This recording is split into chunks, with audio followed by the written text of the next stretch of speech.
good evening, and welcome. Tonight I'm going to be reading to you from this book about Austria. So let's just dive right in. If you're familiar with my channel, you've seen these books before. They are very old, so we're going to read the closer look at Austria, which is more about the culture and history of Austria. So we're going to read about the Alps, Baroque architecture, classical music, farm holidays, Gustav Klimt, Neusiedler Lake, the Prater, psychoanalysis, the theory of Sigmund Freud, Salzkammergut's white gold, skiing in Austria, the Spanish riding school, Trachten, the Trapp family, Vienna, and wine taverns. Let's flip to that page where we can start reading. Here we go. Oh, look at this picture. A big pa-pa band. Starting off with the Alps.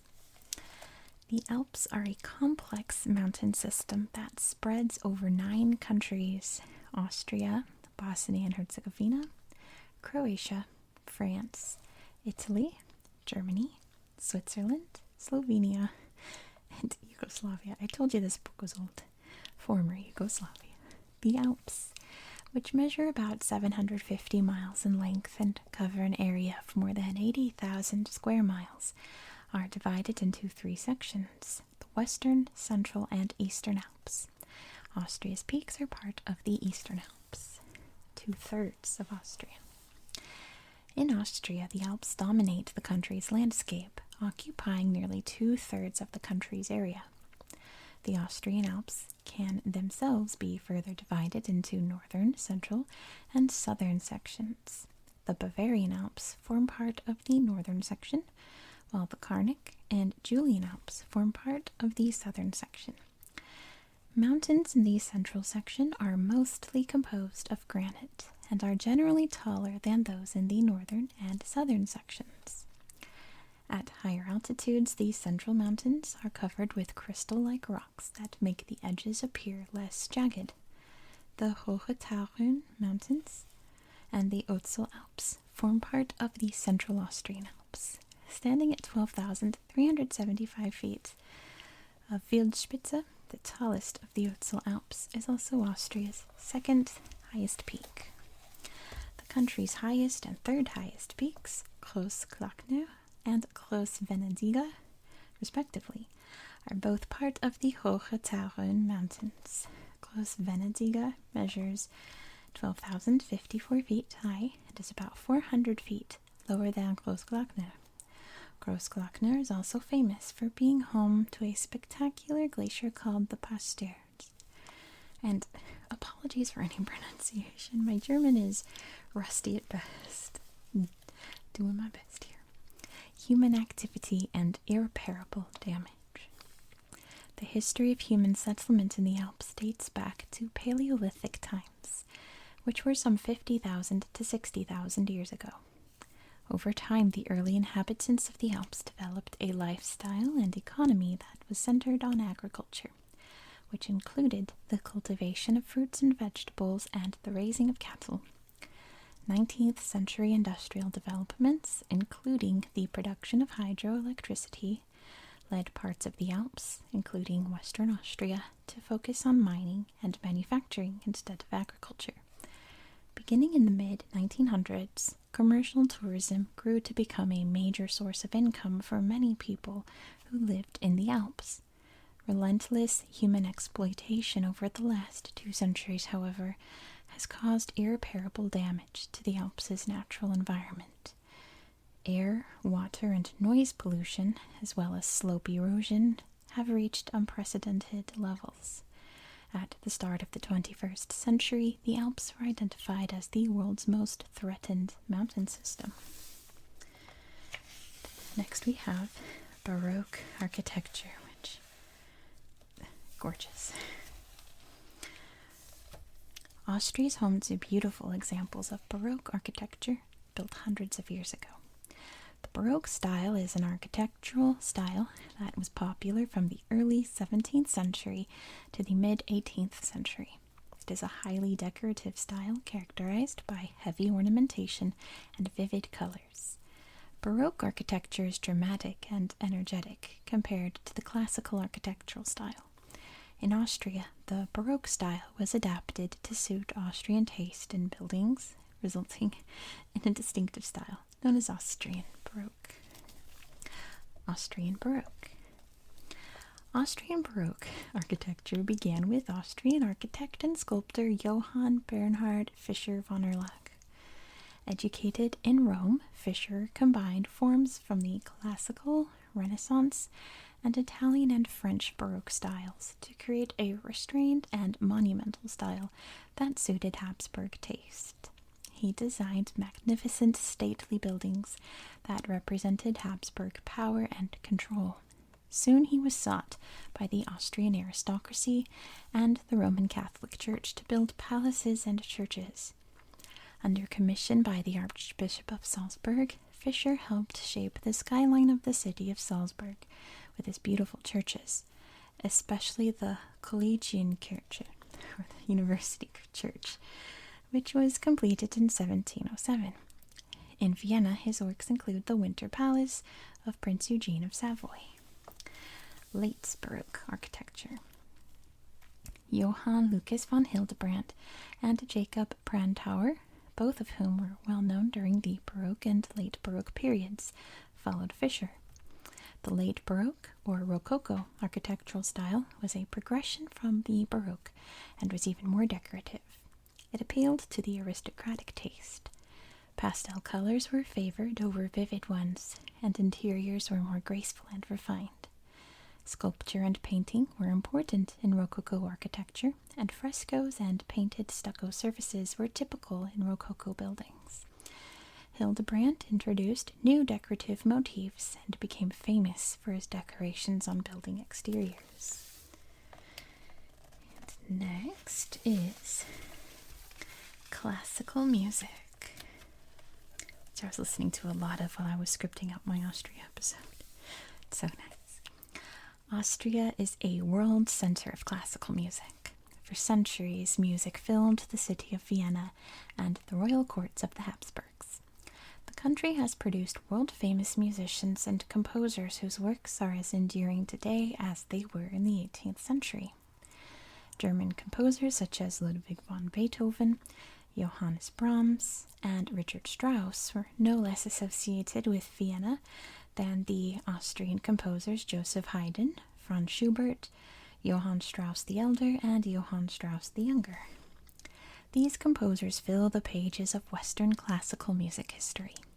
The most famous Austrian composer is Wolfgang Amadeus Mozart, which there's a little, looks like a wax figure of him as a child. The classical age. The classical age of music began in the second half of the 18th century with the compositions of Haydn and Mozart. The music of this age was dignified, clear, and more restrained than the grand tunes of the preceding era. Haydn and Mozart, together with Beethoven, form what is known as the Viennese classical school, or the first Viennese school. The Romantic Age. The Romantic Age of music began in the 19th century. The compositions of this era were characterized by a greater freedom in composition and form. Music began to express more emotion, and inspiration was often drawn from nature. Haydn's life spanned the classical age and the start of the Romantic Age, but it was Franz Schubert who dominated the bridge between the two ages. Schubert, who is often called a romantic classicist, was a genius in composing melodies. He wrote more than 600 songs in his short lifetime. His most famous symphony is his Symphony in B minor. The second half of the 19th century is called the Late Romantic Age. Compositions were more dramatic and used more harmonic variations. This age was influenced by the Second Viennese School of Music, founded by Austrian-born Arnold Schoenberg. Together with his pupils, Alpenberg and Anton von Webern, Schomburg trimmed the excesses from the Romantic school of the 19th century and led classical music into the 20th century. Farm holidays. Instead of renting a room in a hotel, many visitors to Austria spend their vacations on farms. Austria has thousands of farmhouses that cater to tourists and locals wishing to experience farm life. Many of Austria's farms are located in the country's beautiful countryside. Makes sense. There, vacationers can hike or swim in the summer or ski during the winter. Different farms cater to different groups of people. Some farms are more suited for families. These farms may have farm animals that children can pet or play with. Children can learn how to milk a cow or feed sheep at these farms. Some farms are located by lakes or beaches. Families vacationing at these farms in the summer enjoy swimming in the lakes or catching fish. Horse farm holidays are popular with children. Austria has about 150 farms that specialize in horse farm holidays. At these farms, children learn how to ride a horse and groom it. In the winter, they also take sleigh rides. In the warmer months, they go on riding trips in the countryside or in the mountains. It sounds really lovely. Austrian adults may prefer wine farms, which are located in the states of Styria, Burgenland, and Lower Austria. While vacationing at a farm, they may spend their evenings at a local Heuriger, sampling the regional food and the newest wine of the year. Many hosts also serve their guests their own estate wine. Local hospitality. The wide variety of farms often surprises people. Farm experiences range from active to relaxing. A farm holiday can also be a more affordable alternative to hotels and resorts. The common thread in all farm vacations is the opportunity to interact with the hosts and learn about the way they live. Some hosts offer insights into traditional farm crafts or skills, while others share the customs and culture of their region and trade. Each farm provides its guests with an adventure that includes activities ranging from milking cows and picking grapes to hiking or horseback riding.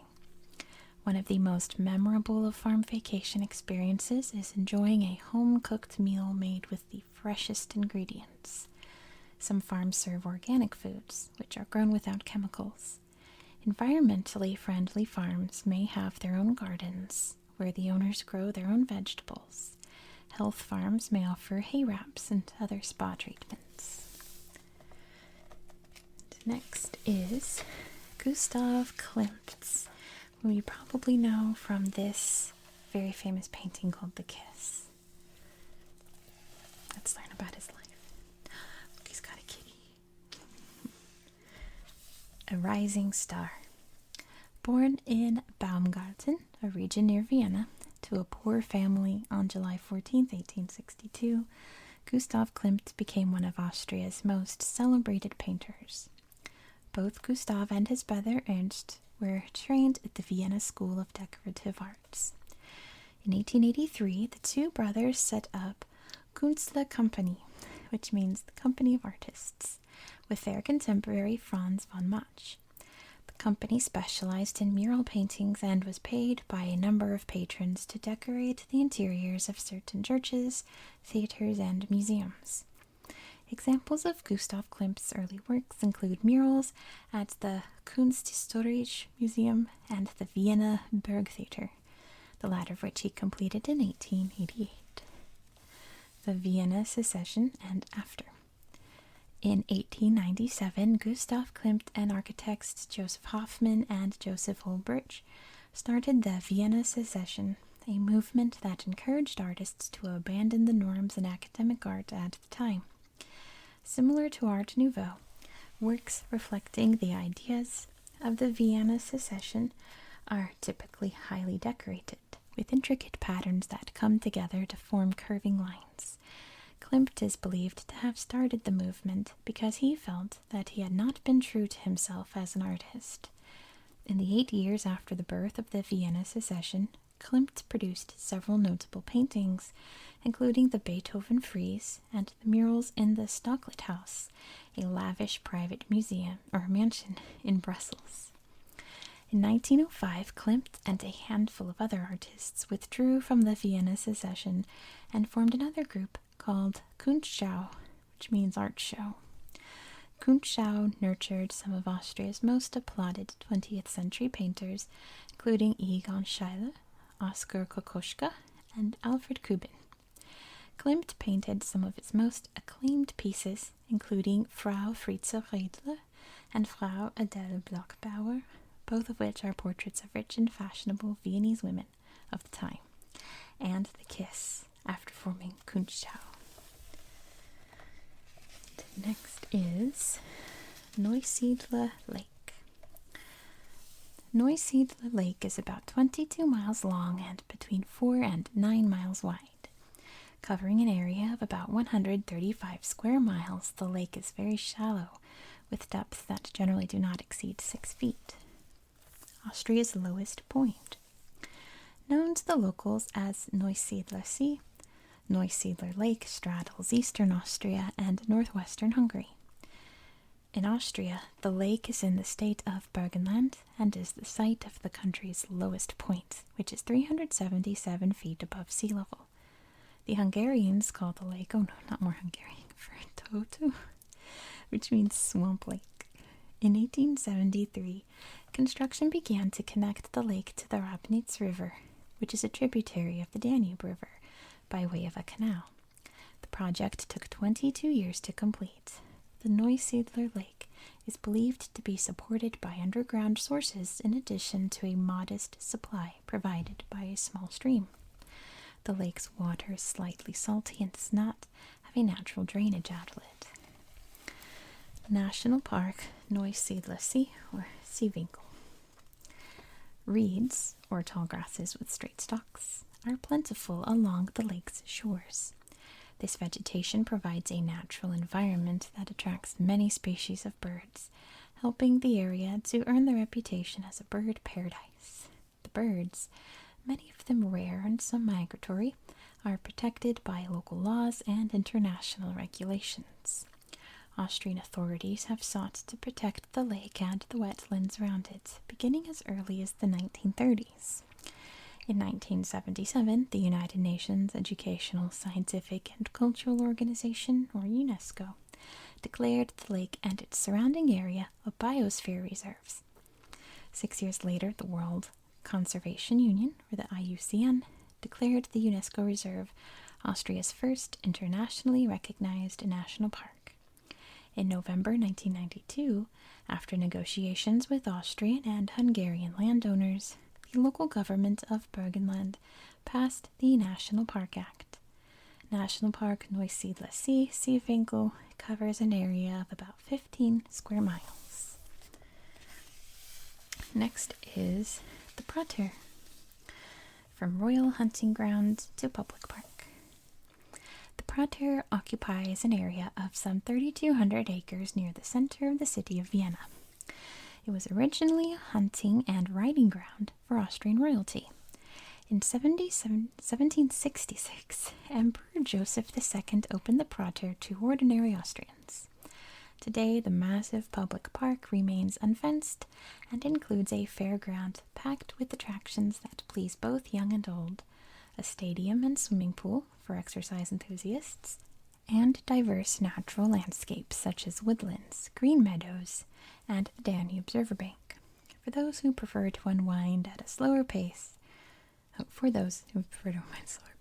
since becoming the Volksprater, or the People's Prater, in the mid-18th century, the former royal playground has become a center for the leisure activities of Viennese Austrians. Fairground attractions. The giant Ferris wheel known as the Riesenrad is probably the most prominent landmark inside the Prater. Built in 1897, the Riesenrad has 15 cabins, each of which reaches a height of about 200 feet above the ground. The Riesenrad, which turns at a speed of about 26 inches per second, was designed by British engineer Walter Bassett who was inspired by France's Eiffel Tower, which was built 10 years earlier. Winding through parts of the Prater is the Lilliputbahn, or Lilliputian Railroad, on which miniature steam trains operate to carry people to relatively nearby locations. Each train takes about 20 minutes to travel the entire length of the railroad tracks, which measures about 2.6 miles. An amusement park, a bicycle rental service, a miniature golf course, and some outdoor cafes also operate in the fairground. Not far from the Reisenrad is the building of the Prater Planetarium, inside of which is also the Prater Museum. While the museum is the place to learn about the Prater's history, the planetarium offers a visual spectacle using state-of-the-art technology. The planetarium's new projector is one of 8 of its kind in the world. It has the ability to bring images of parts of the galaxy onto the planetarium screen with great clarity. Next is psychoanalysis, the theory of Sigmund Freud. Sigmund Freud is credited as the founder of psychoanalysis. Psychoanalysis is both a theory of how the human mind works and treatment for people with mental disorders. Freud believed that people developed mental disorders called neuroses because they cannot resolve the conflict between what he considered to be the 3 aspects of human personality: the id, the ego, and the superego. The id is a person's basic instinct to pursue the satisfaction of one's desires, while the superego is made up of values, ideas, and behavior considered acceptable to the person's culture and society. The id and the superego are always in conflict. The ego must manage the two such that the id is sufficiently satisfied without disrupting the superego. A person develops a neurosis, according to Freud, when the ego fails to manage the id and the superego. Freud theorized that many types of neuroses occur when people repress their desires because these desires are considered socially unacceptable. These repressed desires emerge as symptoms known as neurotic symptoms. Neurotic symptoms can range from depression to physical symptoms such as headaches and paralysis. Freud used his theories to create a way of treating neuroses. One of his key ideas was that repressed desires are expressed in dreams. Freud taught his patients to use a method called free association to talk about their dreams. In free association, patients are instructed to say whatever comes to their minds about their dreams. The information gathered through free association is then used to figure out what the dreams symbolize. Understanding the symbols in dreams, Freud thought, would allow patients to understand the origins of their neurotic symptoms and change their behavior. Followers of Freud's theories became known as psychoanalysts. Other prominent psychoanalysts included Freud's daughter Anna and the Austrians Alfred Adler and Otto Rank. For decades, psychoanalysts were considered one of the best treatments for neuroses. Because psychoanalysis takes a great deal of time and is very expensive, and because many modern psychologists doubt Freud's theories, psychoanalysis is not as popular as it used to be. Freud, however, is still considered a pioneer and an important thinker in the history of psychology. He was pretty much wrong about everything, but he did spark a movement to get the psychology that we have today. Salzkammergut's white gold. The Austrian region of Salzkammergut is in northern central Austria has been famous for its white gold for at least 4,500 years. Austria's white gold is also known by a more ordinary name, salt. Salt, though common today, was rare and precious centuries ago. The people of Salzkammergut mined and sold the sought-after commodity, and the region became prosperous.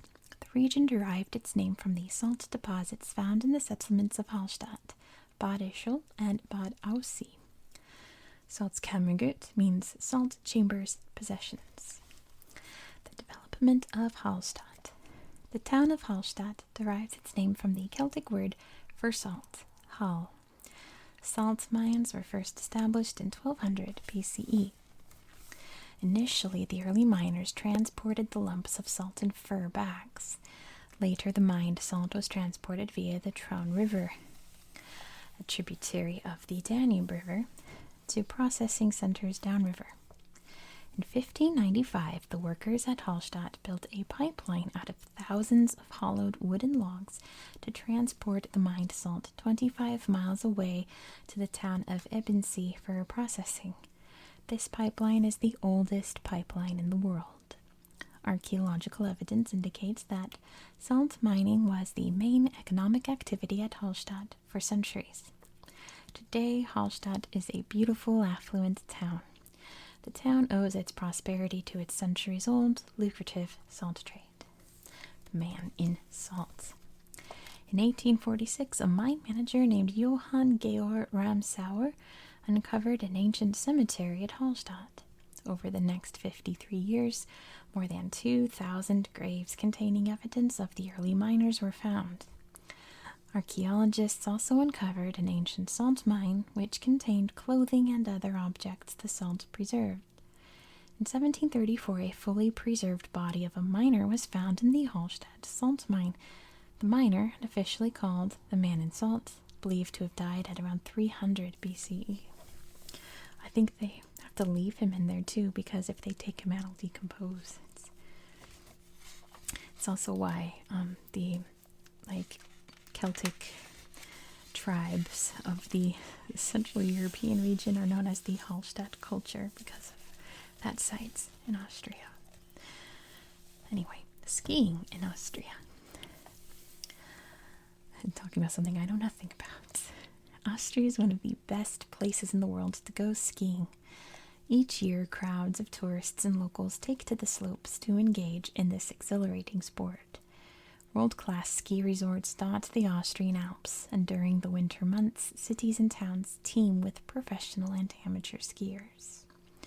Serious work on making the mountains accessible to skiers began after 1945.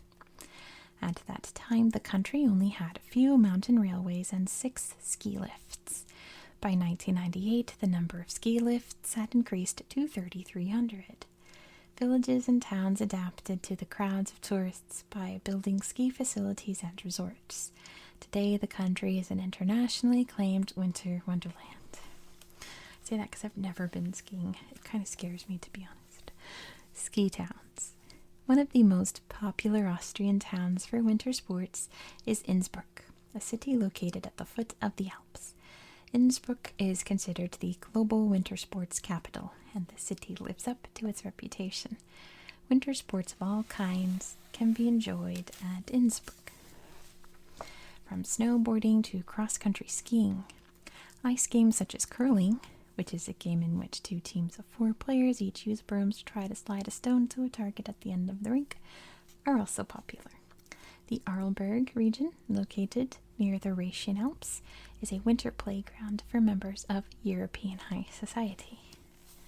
The Arlberg technique. Historically, alpine skiing began in the Arlberg region with the teachings of Austrian ski instructor Hannes Schneider. His technique, which became known as the Arlberg technique, influenced generations of skiers and ski instructors. Schneider invented a technique that enabled alpine skiers to better handle Austria's alpine terrain. As a youth, he noticed that the Nordic ski technique, which uses an erect posture and rigid knees, did not work well on the Alps. Schneider's skiing technique, known as the Arlberg technique, combines a crouched posture in which the skier leans forward with many turning movements. Using the Arlberg technique, skiers can descend the alpine terrain with great speed. And we have the Spanish Riding School, the world's oldest equestrian school. Founded in 1572, the Spanish Riding School is located in Vienna. Throughout its history, the school has sought to set the highest standards in the arts of training horses and horseback riding. At the beginning of the 21st century, the Spanish Riding School was the only institution in the world that still taught dressage in its most traditional form. Dressage is the style of horseback riding in which the rider guides the horse through precise movements with very subtle signals. At the Spanish riding school, it has remained unchanged for 4 centuries. The Spanish riding school was so named because the early ancestors of the impressive white stallions that are still ridden at the school today originated in Spain. The prized white horses later became known as Lipizzaner horses after the stud farm in Lipiza, in present-day Slovenia, where they were bred for Austrian royalty. Today, Austria has a stud farm in Prater that specializes in caring for Lipizzaner horses. I don't know if it's Prater, I'm not sure. Never heard of that place. A superior breed. Lipizzaner stallions, more casually as Lipizzaners, are admired for their ideal combination of form, grace, and docility. Like Arabian racehorses, Lipizzaners are bred with the utmost care so that later generations will be similarly superior in beauty and prowess. In fact, all the Lipizzaner stallions in the Spanish riding school and the stud farm in Prater today descend from one of 6 stallions. See, tag yourself. Pluto, Conversano, Favori, Neapolitano, Siglavi, and Maestoso that were alive in the 18th and early 19th centuries. Those are all great names. Performances put on by the Spanish riding school have enthralled audiences with marvelous stunts. Riders perform the capriole, in which the horse jumps upward but not forward, kicks its hind legs in midair, and then lands in the same spot. The courbette is a spectacular move in which the horse balances on its hind legs and moves forward in hopping motions, its front legs never touching the ground. In a performance that involves several horses, choreographed steps are executed with mechanical precision and in unison. The result is an incredible sight, as if the horses were capable of ballet. The next is Trachten, timeless traditional clothes. Before the 20th century, Trachten referred to the style of coded clothing worn in German-speaking societies. People indicated whether they were from one region or another, of a higher or lower social class, married or single, or members of a particular religious group through the pieces of clothing and accessories that they were. Today, the term Trachten refers to any style of rustic traditional clothing that is regarded as timeless in its fashion appeal. Austrians today wear Trachten as an expression of national identity and pride. Trachten for women. You can see some pretty ones right there. In Austria, the traditional outfit for a woman is called a dirndl. The dirndl was inspired by Trachten for men and consists of a blouse called a liebel, a long, wide skirt that may be pleated or gathered, and an often colorful apron. Some women wear a sleeveless, snug-fitting bodice over their liebel. Other accessories include chokers, decorative bibs, and petticoats. Women customarily wear white stockings and black leather slip-on shoes with straps that extend horizontally across the feet and fasten near the ankles when they wear the dirndl. Elaborate ornamentation in the form of embroidery, added lace or frills on various parts of the dirndl, from the front of the skirt to the seams to the sleeves of the blouse, is common. And for men, which is very iconic, men's Trachten experienced their first revival in the late 1800s when it became fashionable for men to wear lederhosen. Lederhosen are a pair of leather shorts that end just above the knee and are held up by suspenders.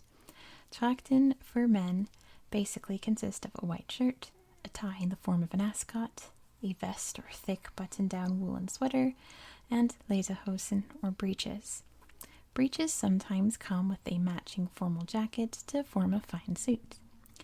Men wearing Trachten tend to wear long socks that end just under the knees and black leather shoes that are laced up on the sides rather than the tops.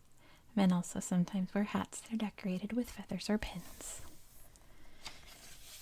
Next we have the Trapp family, which, The Sound of Music, an A+ movie, so good.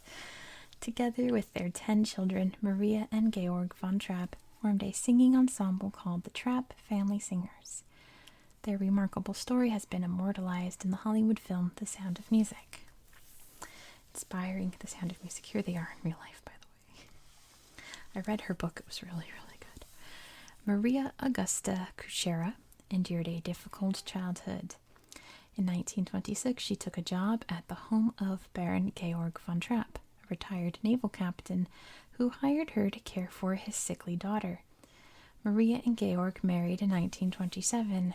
In 1938, the Nazi Germans, led by Adolf Hitler, entered Austria, and the Trapp family's privileged lifestyle came to an abrupt end. Not wanting to arouse the suspicion of the Nazi authorities, the Trapp family gave the impression that they were going on an ordinary hiking trip up the mountains.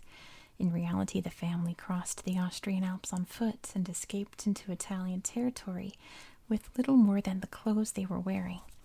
In order to make a living, the family did what they did best together: sing. The Trapp family first sang at weddings and birthdays, but their good reputation soon spread. They toured Europe with their act before arriving in the United States in 1939. That same year, they bought a farmhouse and the surrounding 600 acres of land in Stowe, Vermont, because the area reminded them of Austria. In 1947, the Trapp family continued its singing tradition by setting up the Trapp Family Music Camp. The camp was so successful that additions were made to the farmhouse to accommodate more guests on the estate. With those additions, the Trapp Family Lodge came into being, still operating today. The book, the musical, the movies. Maria wrote a book called The Story of the Trapp Family Singers that was published in 1949. The book inspired two German films, Die Trapp Family and its sequel, Die Trapp Family in America. Both wild successes, the German films attracted the attention of American producers, and the Trapp family's story was next transformed into a Broadway musical. The musical was first performed in late 1959 and went on to play another 1,442 shows and win 6 Tony Awards. By then, Hollywood was eager to turn the musical into a film. The Sound of Music opened in American movie theaters in 1965. Vienna, city preserved.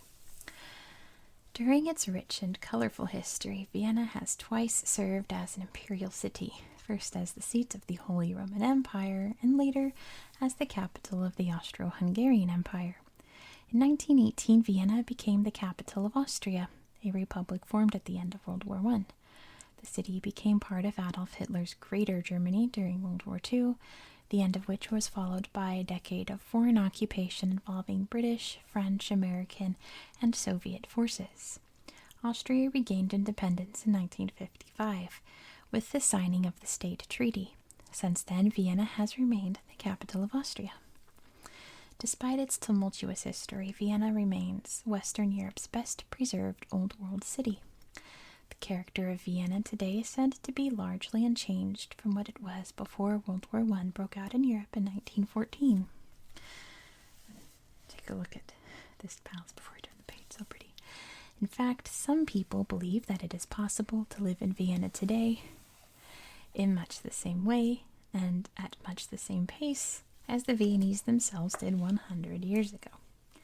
The Viennese are proud of their enlightened Lebenskunst, or art of living. Mapping Vienna. In 2001, more than 1.5 million Austrians lived in the city of Vienna, which covers an area of about 160 square miles. The larger metropolitan area of Vienna is only slightly greater in population, nearly 1.9 million, but covers an area of some 1,491 square miles. For the purposes of local government, the city of Vienna is divided into 23 Bezirke, or districts. At the very heart of the city is Innere Stadt, which is also known as District 1. Innere Stadt is surrounded by the Ringstrasse, a circular road that separates the city's core from the inner suburbs, which are districts 2 through 9. Grand buildings and monuments can be seen on either side of the Ringstrasse. Another circular road, the Gürtel, separates the inner suburbs from the outer suburbs, which are also known as districts 10 through 20. The outer suburbs are mostly residential areas. Districts 21 to 23 form the city's outskirts. And lastly, we have the wine taverns, a wine drinking culture. Many Austrian adults are passionate about fine wines. Generations of Austrians have learned to appreciate the art of winemaking and have developed refined tastes at the country's many Heurigen. These wine taverns are run by winemakers who serve only their own creations. Many Heurigen are located in private vineyards in the Austrian countryside. Although the first Heurigen emerged in the late 8th century, not 18th, these wine taverns were only legalized in the late 1700s. Since then, wine taverns have become important to the Austrian lifestyle and culture. The term Heurigen also means new wines. New wines are wines produced from the most recent harvest. New wines are launched every November and sold until December of the following year. It is a long-standing tradition among Austrians to visit Heurigen to sample new wines. Inside a Heuriger. A typical Heuriger is simply furnished and unpretentious. Sorry, I'm trying not to let this page flop over. Patrons tend to sit on wooden benches placed on either side of large wooden tables and order their choice of wines from their seats. A Heuriger also offers its patrons a buffet of breads, cold cuts, roasted or smoked meats, sausages, cheeses, and pickles to eat while they sip their glasses of wine. Like the wine served, the various dishes are prepared on the premises and served with pride. Heuriger Platte is a platter of cold cuts, sausages, cheese, chopped onions, pickles, and bread. Different flavors from different regions. Vienna, Lower Austria, Styria, and Burgenland produce about 99% of the country's wine. Lower Austria is the country's top wine-producing region. Some regions, such as Weinviertel, have wine-producing histories that date back to the Middle Ages. Gumpelskirchen, a white wine originating from Lower Austria, enjoys a good reputation around the world and is arguably Austria's most famous wine export. Both southern Styria and Burgenland have warmer climates and tend to produce strong-tasting wines. Burgenland is famous for the red wines called Zweigelt and Blaufränkisch, as well as quality dessert wines. Winemakers from Styria are proud of their Schildcher, which is a tart, peach-colored wine that is unique to the region. The grapes used to make Schildcher have been cultivated in Styria for centuries. Chardonnay and Traminer, I'm not sure if that's French or German, are flavorful white wines that are produced in Styria. Can you tell I also know nothing about wine? Nothing at all. But this part, the platter, sounds fantastic. I would eat that up before drinking a wine for sure. Anyway, thank you so much for watching. I do hope that you found this video relaxing and educational. And I hope that you have a very good